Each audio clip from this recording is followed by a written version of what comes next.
Part 1. The first thing I remember wasn't the pain, it was the silence. A heavy, unnatural silence that wrapped around me like a suffocating blanket. When I opened my eyes, the ceiling above me felt unfamiliar, sterile, and distant. Machines hummed softly beside me, their steady beeping reminding me that I was alive, barely. My throat was dry, my body weak, and my mind scrambled to piece together what had happened. A nurse noticed my movement and rushed over, her face lighting up with cautious relief. "You've been in a coma for 3 weeks, she said gently, as if the words themselves could shatter me. 3 weeks. The number echoed in my mind like a crack in glass. I tried to speak, but my voice came out broken, barely audible. I asked about my parents. The nurse hesitated for just a moment too long before answering. "They've been here, on and off." Something in her tone felt off, but I was too exhausted to press further. My body felt like it didn't belong to me anymore, like I was trapped inside a stranger's shell.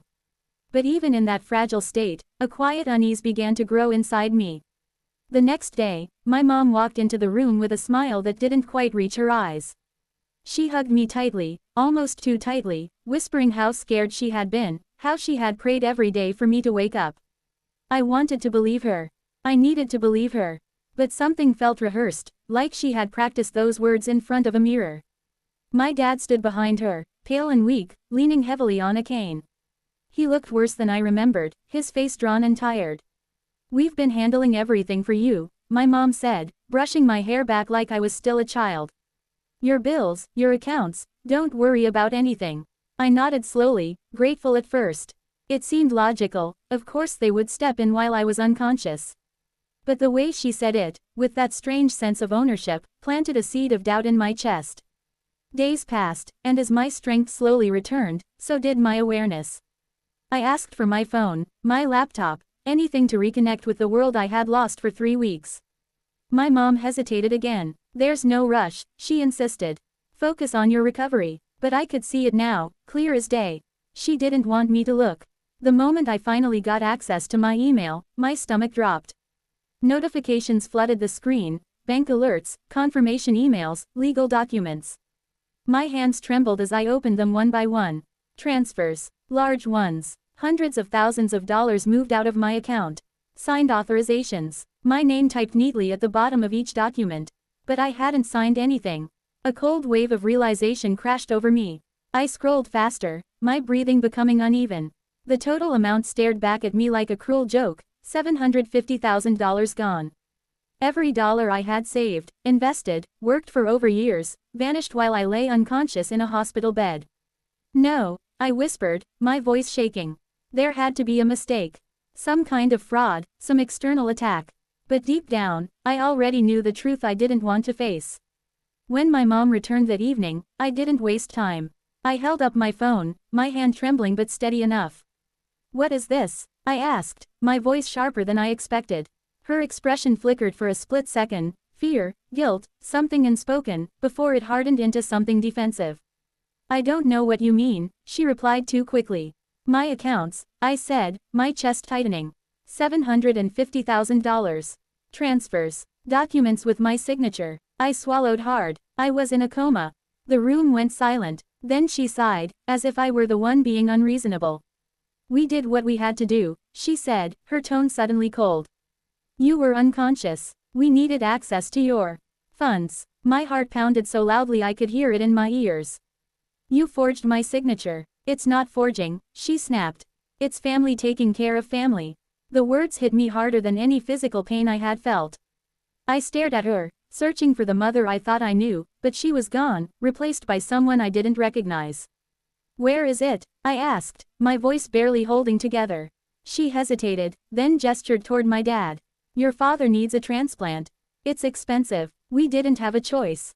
I turned to him, expecting denial, guilt, anything. But he just looked down, silent.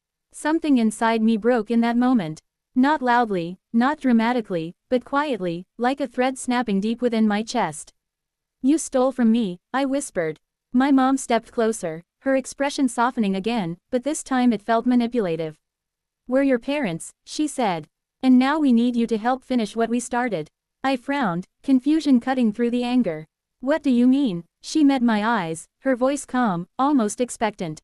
"The money wasn't enough. The transplant, the recovery, there are more costs. A chill ran down my spine. We need you, she said, her voice steady. To fund the rest. Part 2. For a moment, I genuinely thought I had misheard her. My brain refused to process the sentence, as if rejecting it would somehow make it untrue. But the way she stood there, calm, unapologetic, almost entitled, left no room for misunderstanding. My chest tightened, not just with anger, but with something deeper, betrayal so profound it felt physical. You're asking me, I paused, my voice shaking despite my effort to stay composed. After stealing everything I had, you're asking me for more. My mom didn't flinch. We didn't steal, she corrected, her tone sharp. We used what was necessary. And now we're asking you to do the right thing. The right thing. The words echoed bitterly in my mind. I looked at my dad, hoping, desperately, that he would say something. That he would step in, admit it was wrong, tell her to stop. But he remained silent, his eyes fixed on the floor, as if avoiding my gaze would erase his involvement. A strange clarity settled over me then. The confusion, the disbelief, it all burned away, leaving behind something cold and steady. You forged legal documents, I said slowly. That's fraud. That's a crime. My mom let out a short, dismissive laugh. You're not going to press charges against your own parents. I didn't answer immediately. Instead, I reached for my phone again, pulling up the documents. My signature, perfectly replicated. Too perfect. I zoomed in, noticing tiny inconsistencies I hadn't seen before. A slight tilt in the letters, a hesitation in the stroke. It wasn't mine, it only looked like it. You practiced it, I said quietly, more to myself than to her. She crossed her arms. That doesn't matter. It matters, I replied, my voice gaining strength. Because it proves intent. For the first time, her confidence wavered. Just slightly. But I saw it. You're being dramatic, she snapped. Your father is sick. This is about saving his life. And what about mine? I shot back. Do you think waking up to find everything I built gone doesn't destroy me? Silence fell again, heavier this time. I took a slow breath, steadying myself. I need to see a lawyer. Her reaction was immediate. Absolutely not. But it was too late. The decision had already been made the moment I saw those transactions. You don't get to decide that, I said firmly. Not anymore. The days that followed were a blur of quiet determination. I didn't argue with them again, not directly. Instead, I focused on gathering everything. Emails, bank records, digital signatures, every piece of evidence that told the story they tried to hide. Each document felt like another weight added to my chest, but also another step toward reclaiming control. When I finally met with a lawyer, the confirmation hit harder than I expected. This is clear-cut fraud, he said, reviewing the files. The fact that you were in a medically documented coma strengthens your case significantly. Hearing it out loud made it real in a way nothing else had. There was no gray area. No justification. What they had done wasn't just betrayal, it was illegal. Can I get it back? I asked, my voice quieter now. He nodded. We can pursue recovery. And potentially more, given the circumstances. For the first time since waking up, I felt something close to relief. Not because the situation was fixed. It wasn't, but because I wasn't powerless. When my parents found out, the reaction was explosive. You're tearing this family apart. My mom shouted, her voice filled with outrage. I stood there, calmer than I had ever been. No, I said quietly. You did that the moment you decided my life was yours to control. My dad finally spoke then, his voice weak. We were desperate, and I was unconscious, I replied. I didn't get a choice. The truth hung in the air, undeniable. Weeks passed, and the legal process moved forward. It wasn't easy. There were moments I questioned myself, moments guilt tried to creep in. But every time, I reminded myself of that hospital bed, of waking up to nothing. One evening, I received a message from my mom. Not angry this time, not demanding, just a single line. We never thought you'd do this to us. I stared at the screen for a long time before replying. I never thought you'd do it to me first. And as I hit send, I realized something important. Not everything lost needs to be recovered.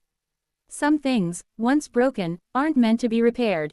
But moving forward, that was entirely my choice.